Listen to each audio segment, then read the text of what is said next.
বলেন কি ভোট সরকার, বলেন কি ভয়ঙ্কর সরকার। ইউনূস সাহেবকে বলতে চাই, আপনি আসামি ছিলেন না? আপনি লেফটেন্ট করেন নাই একতলা থেকে ছয়তলা পর্যন্ত? অবশ্যই।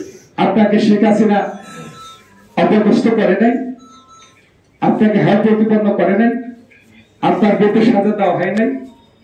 আমরা তারপরে তো আপনাকে শ্রদ্ধা জানাই। আমরা আশান্বিত ছিলাম যে প্রফেসর ইউনূস একজন সজ্জন ব্যক্তি, ভালো ব্যক্তি, তার লোভ লালসা নাই। যদিও হাসিনা তাকে পারে তো পিছাদা পিটিয়ে বেরিয়ে করে নাই, বলে নাই তার হাসিনা কথা শুনেছেন? একজন নোবেল বিজয়ী মানুষকে ঝাড়ু ফোটা করে বের করতে চায়, একজন নোবেল বিজয়ী মানুষকে সুদখোর বলে, এই কথাটা খালেদা জিয়া বলেছে, তারেক রহমান বলেছে, না হাসিনা বলেছে?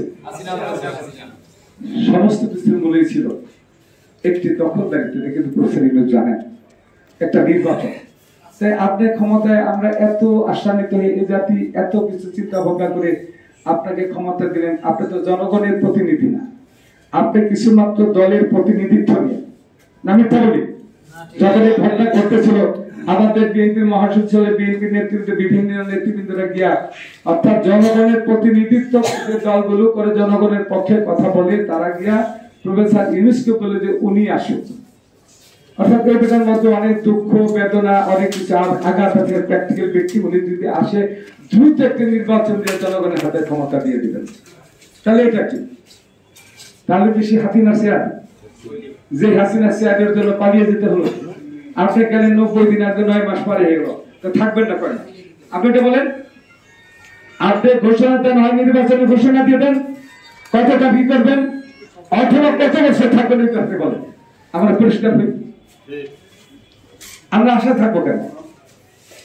যে জন্য ইলিয়াস আলীরা, যে জন্য এই শেপুরা, যে জন্য এই আজকে আমাদের জয়নাল ফারুকরা মৃত্যুর মোকাবিলা হলো, এত মামলা হলো, এত কিছু ঘটলো, সেখানে আপনি বিষয়টাকে পরিষ্কার করেন।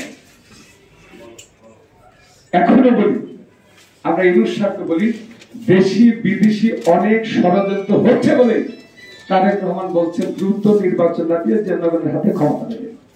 কারণ তারেক রহমান শুরুতে বলেছিলেন যে এই সরকারকে যত রকম সাহায্য সহায়তা করার দরকার প্রয়োজন মনে করে আমরা তত রকম সহায়তা করব। কিন্তু তারপরে আজকে আমাদের মধ্যে আপনার মধ্যে একটু চিত হলো কেন? চিত ধরার মূল কারণ হলো যে আপনি এখনো অপরিষ্কার।